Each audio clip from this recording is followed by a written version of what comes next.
chores are done. So it is Monday. Did not pick up the camera yesterday at all. Very busy. Very big surprise. 85th birthday to my mother-in-law. And big shout out to Mrs. Piper Duck. She pulled off an exceptional party, and thanks to everybody for coming.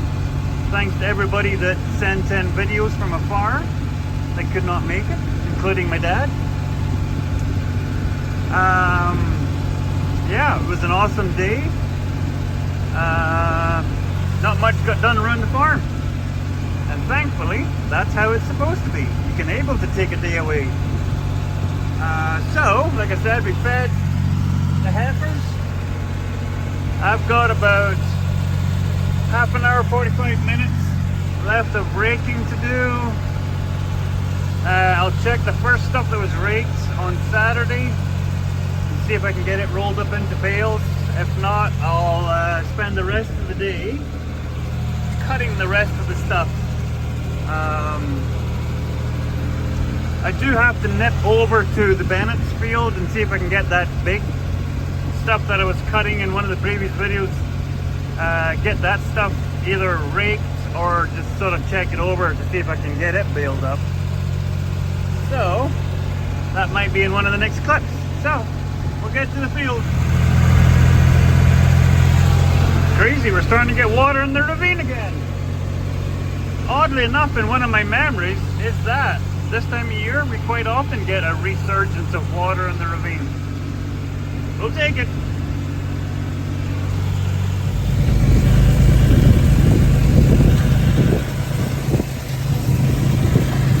And almost nothing.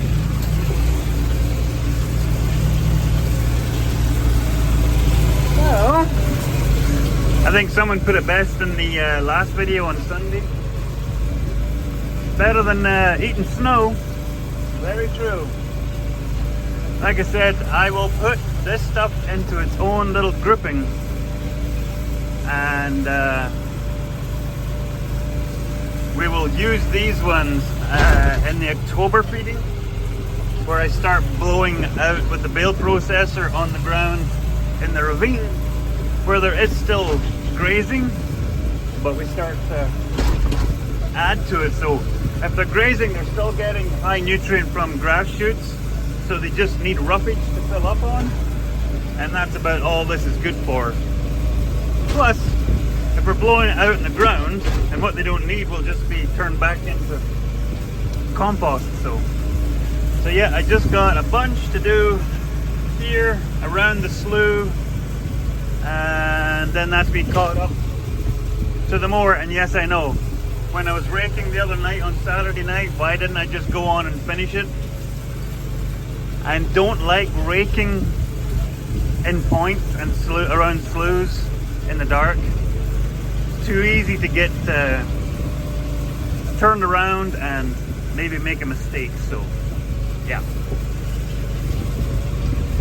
So trying to see how I'm gonna do this. Work my way.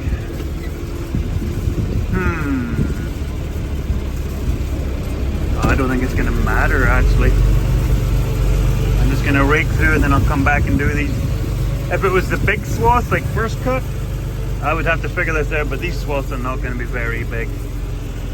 Here's about as thick as it's ever gonna be. We'll see how it looks. See, there you go. Looks decent. There is still some green in it. And look at that dust. Doesn't that look yummy? So yeah, I'll run back up. That's the problem when you're cutting and going, leaving two strips for the rake. You don't go down, you come back up, but you don't know at what point you are for the rake, going down and coming back up. So yeah, I've got a, what do they call that? Bobtailing. I got a bobtail back up. Irony is, the cows are not coming down to the North Dam because they still have access to this field. And there is a lot of new shoots coming up, but they're quite happy where they are. Maybe do a wee walk through today. I know the boss lady hasn't been out to heifers for a couple of days, so she wants to go and do a walk. So we'll maybe film that after coffee time. I need to get this all cut though. This stuff here that I'm going to cut will definitely not be third cut because, well, we're a week before October. There's nothing going to come back at this point. But you can see in the headlands down here, like I said, the crappy part is I'm having to turn on this stuff, and this stuff is almost a foot tall, so we'll still get a bit of a third cut on this field, which I'm actually shocked at. So yeah. Anyway, keep going. Where's my babies?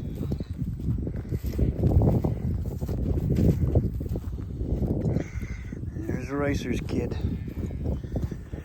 Yeah, our heels are almost completely healed up. She didn't grow another tail though. Hi boppers. You've got fans there, girly girly girly. Yeah? And there's Belle. Wait, you're on the wrong side of the fence, you goobers. Silly. Go and see where little Baru is. See how her foot is. I'll bring you the Janser. Good night, buddy. There's Edamie's little girl. Hey, sweet girl. Come on, Bubba. You coming? And which one are you? I think that's Jesse's kid. She tore her tag out. Come on, buddy. It's one of the twins. The old cow. The cow. It's not an old cow. The cow's twins. See, they're waiting because I'll show you. We are now. Come on, Bubba. We're now feeding them in the green bin. I just need to see where Baru went. Maybe she's already in the green bin. Is she in the green bin? Is she? Nice sweet girl. Oh, you need to go get water? Hi, Pully Pully. Hi, Pully Pully. You chunkus munkus, you. Sister? That is one of the biggest travesties. Deadpool and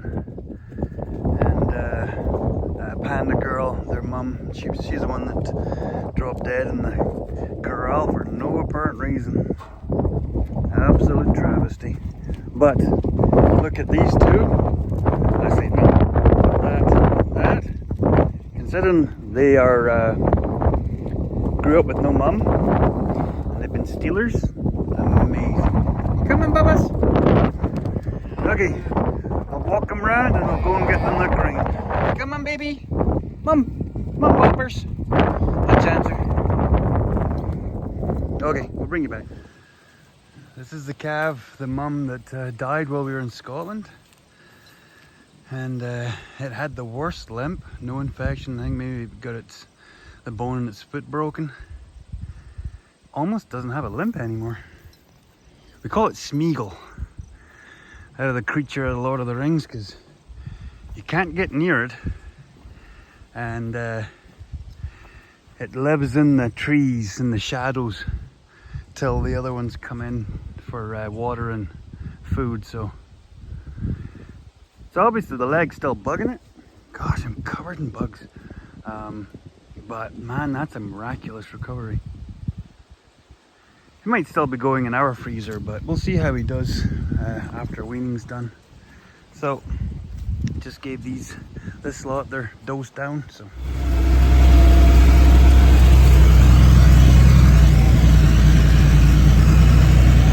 that's a tight fit. Yikes! Yeah, some of this stuff is massive. It's not great quality. Uh-oh. That. It's climbing up even better. Okay, but yeah, this is gonna be fun.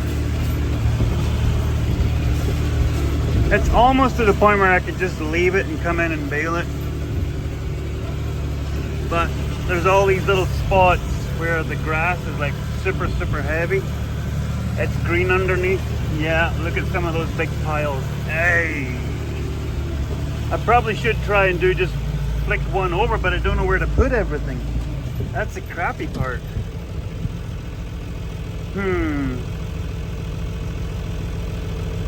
trying to think if I could. Okay, I'm gonna go and lock up one side. Well, I'm gonna tell you the truth. I think this is a job where I think the old bar rake would be best. Because some of this stuff is just so sticky and tied into the ground. The rake is bouncing over the top of it, and then it's dragging every so often. Whereas the old bar rake would just be ripping it up and chucking it. Like I said, it's very chunky. The only saving grace is this field is surrounded by trees, so this stuff won't all just blow away. Fingers crossed. So, because it's not great quality, I'm just gonna go on, get done what I can get done. It'll be what it be. As they say, better than eating a snowbank. It'll make bales though, I'll give it that.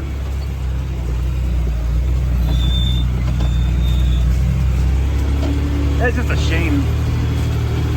Some of this stuff would have made great food at one point, but between getting left too long before it was cut and then getting a dump of rain on it, but it had to get cut or it would have been all like that, messed up and useless. So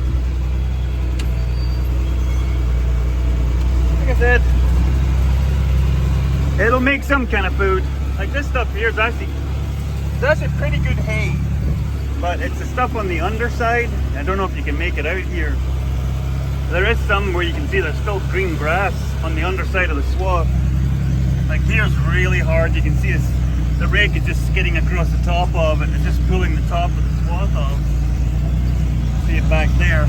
So maybe with the swath stripped, I'll be able to come back with the baler and just pick up the stuff that it skipped over. Because that stuff will now dry out because it's exposed. So that'll work. We'll make it. Well, they're swaths and they're standing up. So I think for the most part it will dry out. We've got good weather, so get this stuff dried down. It'll only take a couple of days because 90% of it is dry. It's just that one little layer underneath that's in the green grass is just damp and green, but the majority of it is dry, so it'll blend up. And then yeah, there'll probably be a whole trailer load of bales out of this field. This is so dense. Okay, now I've got to figure out how in the heck do these headlands, how big this stuff is. I gotta go inside to outside. That's what I'll do. Good thinking, guys.